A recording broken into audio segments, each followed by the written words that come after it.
MH1 news में आप सबका स्वागत है। जिस प्रकार से हरियाणा की राजनीति गरमाई हुई है, जेजेपी ने हरियाणा के माननीय महिम महोदय को पत्र लिखा और फ्लोर टेस्ट और विशेष सत्र बुलाने की मांग की है। जेजेपी की ये पत्र में लिखी हुई बातें कितनी जायज़ हैं। मीडिया सेक्रेटरी हैं हरियाणा सरकार में मुख्यमंत्री के प्रवीण अत्रे हमारे साथ मौजूद हैं। अत्रे जी, कितनी सार्थक बातें लिखी हैं दुष्यंत चौटाला जी ने। देखिए, पहली बात तो ये है धरनी जी, मैं ये कहूँगा कि इससे हरियाणा की राजनीति नहीं गरमाई हुई, इससे कुछ राजनीतिक दल हास्य के पात्र बने हुए।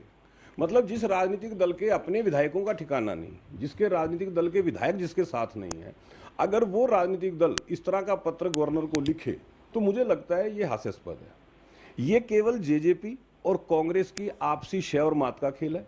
भूपेंद्र सिंह हुड्डा ने दुष्यंत को चैलेंज किया था कि आप लिख के दे, आज दुष्यंत ने पत्र लिख के हुड्डा साहब को चैलेंज कर दिया कि आप आगे आए। तो ये केवल दोनों राजनीतिक दल, चाहे जेजेपी की बात करें चाहे कांग्रेस की बात करें, अपने राजनीतिक अस्तित्व को बचाने का प्रयास और राजनीतिक बयानबाजी से ज्यादा कुछ नहीं है। 3 निर्दलीय विधायकों के कांग्रेस को समर्थन के बाद ये चर्चा बहुत युद्ध स्तर पर है कि सरकार अल्पमत में, उसी को जेजेपी कैश करने पर लगी है, उसी को कांग्रेस भुनाने पर लगी है। देखिए, पहली बात तो यह है कि सरकार पूरी तरह से इंटैक्ट है, सरकार पूरी तरह से बहुमत में है। लेकिन जब विधानसभा अध्यक्ष मीडिया के सामने आके स्थिति को स्पष्ट करते हैं कि जिन 3 विधायकों का जिक्र हो रहा है उन्होंने अभी तक लिखित में विधानसभा अध्यक्ष को कुछ दिया ही नहीं, तो जब विधानसभा अध्यक्ष के पास लिखित में कुछ नहीं आया, ऑन रिकॉर्ड पे कुछ नहीं है, तो इसका मतलब यह है कि इसके ऊपर चर्चा करना भी बेमानी है। लेकिन जहां तक बात है बहुमत की, आज स्थिति ये है कि ना तो कांग्रेस के पास कोई बहुमत है और ना कांग्रेस इस स्थिति में है कि कोई अविश्वास प्रस्ताव ला सके, क्योंकि कांग्रेस पहले लेके आई थी और वो औंधे मुंह गिर गया था। और जेजेपी की स्थिति तो हम देवेंद्र बबली के बयान से समझ लेते हैं। देवेंद्र बबली खुद आके मीडिया में ये कहते हैं कहीं ऐसा ना हो कि हम 7 विधायक जो हैं इकट्ठे होकर अपना नेता बदल दें। मतलब वो दुष्यंत को अपना नेता ही नहीं मान रहे हैं। और इस वक्त सरकार के पास पूर्ण बहुमत है और अगर कोई ऐसी स्थिति आएगी तो हम वो दिखाएंगे भी।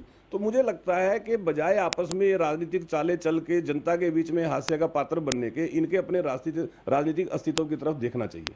आज हरियाणा के अंदर अगर हम चुनावी दृष्टि से बात करें, 10 की 10 लोकसभा सीटें भारतीय जनता पार्टी जीत रही है, करनाल की विधानसभा सीट भारतीय जनता पार्टी जीत रही है। और इसी बौखलाहट में दोनों राजनीतिक दल इस तरह की राजनीतिक बयानबाजी कर रहे हैं और इस तरह की राजनीतिक चालें चलने का प्रयास कर रहे हैं, क्योंकि उनको अपने राजनीतिक अस्तित्व का खतरा है।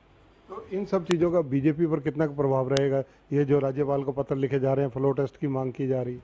देखिए, ऐसा है कि भारतीय जनता पार्टी के ऊपर इस चीज़ का क्या प्रभाव पड़ना है।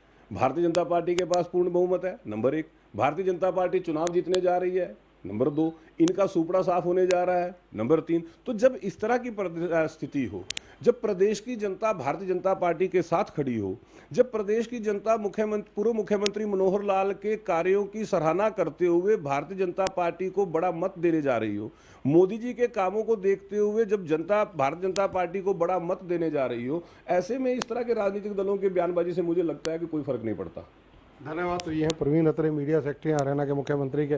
जेजेपी के पत्र को ये एक हास्यास्पद पत्र इसलिए मान रहे हैं क्योंकि ना तो जेजेपी के पास जनाधार है और ना ही जेजेपी के पास विधायकों का कोरम पूरा है।